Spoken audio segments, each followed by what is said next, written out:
नमस्कार दोस्तों, मैं महेंद्र सिंह, वेलनेस एक्सपर्ट।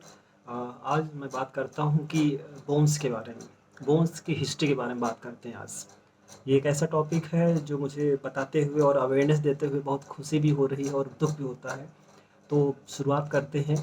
ये कहानी शुरू होती है माँ के गर्भ के अंदर से।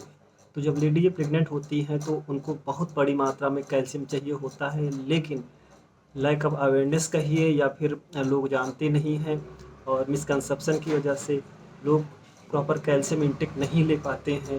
दूसरा क्या है, लेडीज़ें ड्यूरिंग द प्रेगनेंसी मार्केट के सिंथेटिक कैल्शियम लाती हैं, कैल्शियम कैल्शियम कार्बोनेट टाइप के लोकल चीप सोर्सेज होते हैं। तो वो क्या करते हैं, वो जब पेट में जाके डिस्पोज होते हैं तो CO2 बनाते हैं और वोमिटिंग होने लगती है। तो लेडीज़ों को एलर्जी हो जाती है कि भैया कैल्शियम नहीं खाएंगे। लेकिन सोच के देखिए, जो माँ के गर्भ में जो बच्चा जो बन रहा है, जो निर्माण हो रहा है, उसकी सारी हड्डियाँ, सारी अस्थियाँ, पूरा स्केलेटन, पैर, रीढ़ की हड्डी, बोन्स, जो भी आप देख रहे हैं, उसकी हार्ट मसल्स, ये सारे के सारे कैल्शियम से बने होते हैं। तो इस लापरवाही की वजह से क्या होता है, जब बच्चा पैदा होता है तो बच्चा माँ से 3 महीने का एक्स्ट्रा कैल्शियम लेके आता है। सोच के देखिए, लेडियों को ये चीज़ नहीं पता होती कि उनकी हड्डियों का कैल्शियम ले करके बच्चा पैदा होगा। ठीक है, तो इस दौरान में क्या होता है, लेडियों को बहुत सारी बीमारियां होने लगती हैं। ठीक है, बच्चा तो सफ़र करेगा ही करेगा ज़िंदगी भर के लिए, लेकिन माँ, जो लेडीज़ें हैं, वो और ज़्यादा सफ़र करती हैं। तो कैल्शियम को ये जो छीड़ होता है, जो क्षरण होता है, जो बॉडी में जो इशूज आते हैं, क्यों आते हैं, उसको अगर हम सही से नापते हैं तो कई चरणों से उसको नापा जा सकता है। लेकिन उसके पहले बताऊँगा कि बॉडी में कैल्शियम लेस एब्जॉर्ब होने के रीज़न क्या हैं। जैसे कि लोग ड्रिंक शराब का सेवन करते हैं, सिगरेट, टोबैको सेवन करते हैं, बहुत सारा कैफीन युक्त प्रोडक्ट लेते हैं, सोडा लेते हैं, चाय कॉफ़ी लेते हैं। तो इस तरह करके जो भी सोर्स चीज़ें जंक फूड्स ले रहे हैं, इवन बहुत साल्टी भोजन अगर आप खाते हैं, तो क्या हो रहा है, हमारी बॉडी का कैल्शियम छीण हो रहा है, डे बाई डे लेस होता चला जाएगा, वीक बोन्स करते जाएंगे। इवन अधिक साल खानों और जो लोग खाते हैं उनकी बोन्स भी बहुत वीक हो जाती हैं। तो अगर मैं चार चार चरण माने गए हैं। पहला होता है ऑस्टियोमलेशिया। ऑस्टियोमलेशिया क्या होता है, हड्डियों का नरमपन।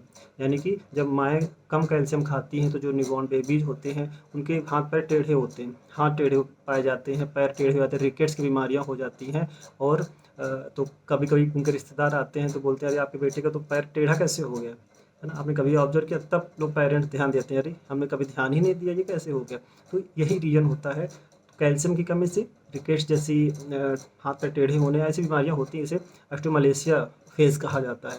समटाइम्स कई बार क्या होता है कि धीरे धीरे जब एज बढ़ती है, पहली बात तो अगर प्रॉपर बच्चों को कैल्शियम दिया जाए तो उनकी हाइट अच्छी जाएगी। भले पेरेंट्स छोटे हों, डजंट मैटर, अगर वो उनको अच्छी क्वालिटी का प्रोटीन, प्लांट बेस और अच्छा कैल्शियम इंटेक कराया जाए। बहुत सारे सोर्स हैं हमारी डाइट्स में, जैसे कि जो वाइट कलर्स के जो फ्रूट्स एंड वेजिटेबल्स होते हैं, मशरूम है आपके, हो गए दूध हो गया।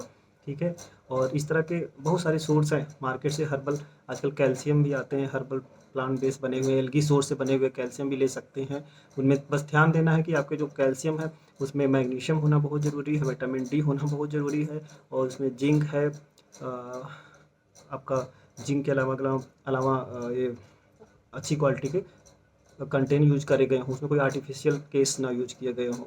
मैग्नीज होना बहुत ज़रूरी है। तो इस तरह से एक अच्छा कैल्शियम यूज करा जा सकता है। ठीक है, तो बच्चों की हाइट भी अच्छी जाएगी, उनके बोन्स उनके अच्छे से स्ट्रांग बनेंगे, हार्ट के मसल्स हेल्दी रहेंगे, तो फ्यूचर में अच्छा कंपटीशन बीट कर पाएंगे। तो दूसरा जो मैं बता रहा हूँ, जो दूसरा जो केस होता है इसमें, जैसे कि अक्सर क्या होता है कि 12-13 साल की, जब 13 साल की एज में लड़कियों को जो पीरियड्स वगैरह आते हैं तो उनको कैल्शियम ऐड कर देना चाहिए, अच्छी क्वालिटी का कैल्शियम खिलाना शुरू कर देना चाहिए। बिकॉज धीरे धीरे फिर उनका कंसंट्रेशन नहीं बनता है, हड्डियाँ कमज़ोर होने लगती हैं, तो फ्यूचर में अच्छी माएँ नहीं बन सकती, अच्छे स्पोर्ट्समैन नहीं बन सकते हैं। इवन एडल्ट्स को भी लगातार कैल्शियम हमें देना चाहिए। ये मान के चलिए कि अगर आप 6 गिलास दूध पीते हैं तब पूरा कैल्शियम इंटेक पूरा कर सकते हैं पर डे का। तो दूसरा जो केस होता है, जब एज बढ़ती है तो बॉडी में धीरे धीरे देखा जाता है एक ऑस्टियोपीनिया एक स्टेज होता है, जिसमें हड्डियाँ ब्रिटलनेस की तरफ बढ़ती है, उसमें बोन्स में मिनरल्स का अभाव होने लगता है। तो जब मिनरल्स कम होते हैं हमारे बोन्स में तो हड्डियाँ ब्रिटल हो जाती हैं और फ्रैक्चर कभी भी हो सकता है। इसी का एडवांस स्टेज होता है जब 30 साल के बाद, 35 साल के बाद हमारी बॉडी में कैल्शियम कम अवशोषित होता है, उसका एब्जॉर्प्शन कम हो जाता है, लेकिन कैल्शियम की ज़रूरत बहुत ज़्यादा मात्रा में होती है। ठीक है। 98% जो कैल्शियम होता है वो हमारी हड्डियों में होता है, बोन्स में होता है, और 2% जो कैल्शियम होता है वो हमारे ब्लड में होता है, जो ब्लड के माध्यम से हमारे हार्ट के मसल्स बनाने में, नर्व्स जो हमारे नर्वस सिस्टम होता है उसमें उसका यूज होता है, थायराइड को संचालन करने में उनका यूज होता है। तो क्या होता है, जब हमारे शरीर में कैल्शियम कम रहेगा तो हमारे जो अदर बॉडी पार्ट्स हैं वो हड्डियों को गलाने लगते हैं, हड्डियों को गला गला के वो कैल्शियम यूज करने लगते हैं। तो जिससे क्या होता है, हमारे हड्डियों का मिनरल्स मिसिंग होने लगता है और धीरे धीरे हड्डियों में छेद होने लगता है, तो इसे ऑस्टियोपोरोसिस कहा जाता है। हड्डियों में छेद होने लगते हैं, भुरभुरापन हो जाता है। अक्सर क्या होता है, जब ऑस्टियोपोरोसिस बहुत ज़्यादा बढ़ने लगा है, अक्सर महिलाओं में देखा जाता है, तो महिलाओं को हमें अच्छी क्वालिटी का और ज़्यादा मात्रा में कैल्शियम इंटेक देना चाहिए, क्योंकि वो उनके प्रेगनेंसी होते हैं, बच्चे होते हैं, तो उस दरमियान वो बहुत उनकी हड्डियाँ वीक हो जाती हैं। अक्सर सुनने में आता है कि लेडीज़ बाथरूम में, टॉयलेट में नहाने गई, गिरी, उनको कूल्हे का फ्रैक्चर हो गया, उनकी डिस्क जो है स्लिप हो गई, उनके जॉइंट्स टूट जा रहे हैं, ठीक है। और ये हो गया ऑस्टियोपोरोसिस का केस। और एक केस होता है लास्ट, ऑस्टियोआर्थराइटिस। आइटिस मतलब वर्ड जहाँ जुड़ जाता है वहाँ स्वेलिंग का द्योतक होता है, ठीक है। तो ऑस्टियोआर्थराइटिस के बारे में हम थोड़ा ज़रूर बात करेंगे।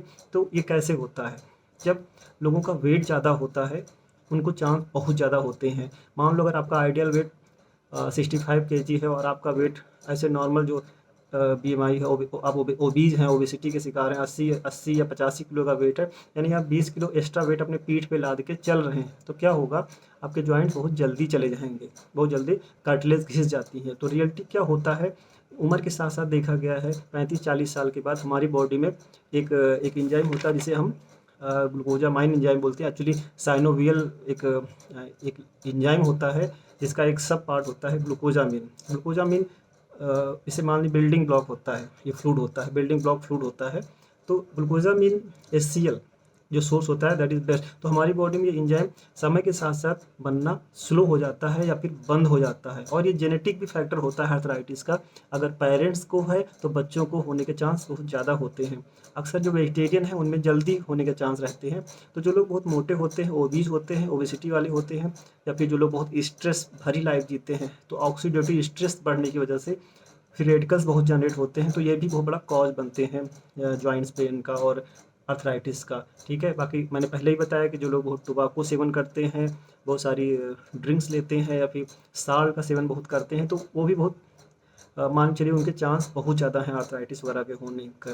तो क्या होता है, पूरी बॉडी का जो सेंटर ऑफ ग्रेविटी हमारे अक्सर पैरों में होता है। तो जॉइंट्स, जो हमारे जॉइंट्स ऐसे होते हैं, तो इस जॉइंट्स के ऊपर एक लेयर होती है जिसे कार्टिलेज कहा जाता है। कार्टिलेज क्या होता है, एक्चुअली एक बहुत ही मुलायम हड्डी की गद्दी होती हड्डी है लेकिन बहुत ही मुलायम होती है, कुशनिंग इफेक्ट देती है। तो जब हम चलते हैं तो just like shock absorber, shockers की गाड़ी में जो शॉकर होते हैं बाइक में, वैसे ही ये शॉक एब्जर्वर का काम करते हैं ऐसे, ठीक है। तो क्या होता है, और पूरे जॉइंट्स में एक जो मैंने बताया, जिसे हिंदी में सरल शब्दों में लोग ग्रीस कहते हैं, तो वो एंजाइम ग्लूकोजामाइन एंजाइम होता है जिसमें हमारे जॉइंट्स को लुब्रिकेशन बराबर मिलता रहता है, ठीक है। साइनोवियल जो एंजाइम होता है, तरल पदार्थ होता है। तो समय के साथ साथ क्या होता है, अच्छी लैक ऑफ न्यूट्रिशन अच्छा ना होने की वजह से क्या होता है कि धीरे धीरे वो जो ग्रीस है, जो एंजाइम है ग्लूकोजामाइन, वो सूख जाता है। तो क्या होता है, लैक ऑफ लुब्रिकेशन, अब कार्टिलेज डायरेक्ट संपर्क में आते हैं और वो घिसने लगते हैं। तो घिसने लगने से क्या होता है, पेन शुरू हो जाता है। इवन धीरे धीरे कार्टिलेज बिल्कुल साफ हो जाता है और वो जो गैप बिल्कुल क्लोज हो जाता है, तो हड्डियां संपर्क में आती हैं और उनमें पेन बहुत बुरी तरह से होने लगता है और स्वेलिंग, इन्फ्लेमेशन आ जाती है, स्वेलिंग बहुत ज़्यादा मात्रा में आ जाती है। तो लोगों को इतना दर्द होता है कि लोग इवन जब पूरी तरह से कार्टिलेज घिस जाता है तो डॉक्टर ऑपरेशन का भी बोल देते हैं, 5 से 10 लाख रुपए खर्चा आता है और ठीक होने की कोई गारंटी नहीं है। सक्सेस रेशियो नील मान के चलिए, बहुत कम। उनको पेन से रिलीफ मिलता है, लेकिन भगवान ने जो प्राकृतिक जो जॉइंट दिए हैं, अगर उनको हम मेंटेन कर ले जाएं तो बहुत अच्छी बात है, वो नौबत ना आए किसी को। तो इसमें क्या करना होता है कि सबसे कारगर जो उपाय देखा है हम लोगों ने पिछले कई सालों से, हम लोगों ने बहुत लोगों के जॉइंट्स ठीक किए हुए हैं। तो उसमें क्या है, सबसे बढ़िया होगा कि आप ग्लूकोजामाइन HCl यूज करिए, मार्केट में भी आते हैं, और लेकिन ग्लूकोजामाइन सल्फेट नहीं यूज करने हैं, बिकॉज वो सिंथेटिक होते हैं, वो 30% ही डाइजेसिबिलिटी है और वो साइड इफ़ेक्ट्स होते हैं। तो ग्लूकोजामाइन HCl जिसमें बोझविलिया होना चाहिए। बोझविलिया क्या है? बोझविलिया एक गम जैसा एक गोंद की तरह होता है। वो कनेक्टिव टिश्यूज़ का निर्माण करता है, जो कि स्वेलिंग, और साथ में ब्रोमोलिन होना बहुत ज़रूरी है आपके उस प्रोडक्ट में, ठीक है।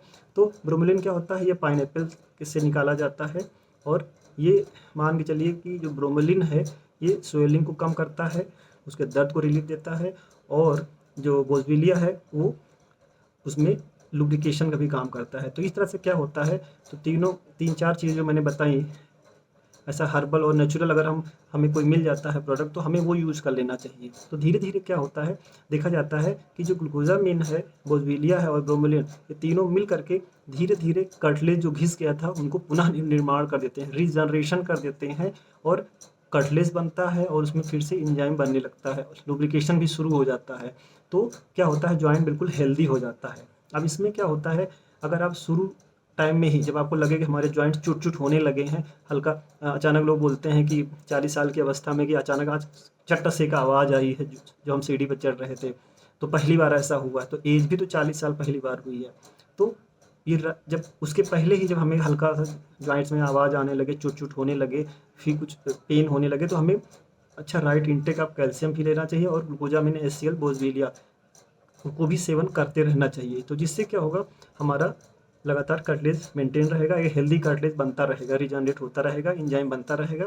तो फ्यूचर के लाखों रुपए, 10-20 लाख रुपए हम बचा सकते हैं, और हेल्दी जॉइंट रखें, और हम अच्छी ज़िंदगी को ढंग से जिए, है ना। भाग मिल्खा भाग, सभी जानते हैं कि मिल्खा सिंह के जॉइंट लगा लास्ट तक वो दौड़ते रहे हैं। तो वो ग्लूकोजामिन ही उनका रियल मैजिक इंग्रेडिएंट्स था, जो उनके जॉइंट को हेल्दी रखता है। सारे स्पोर्ट्समैन जो रनिंग करते हैं, वो जब उसका सेवन करते हैं, और उनको बहुत लाभ होता है, उनके जॉइंट्स खराब कभी नहीं होते हैं, ठीक है। तो इसी के साथ मैं बातों को समाप्त करता हूँ। Thank you so much.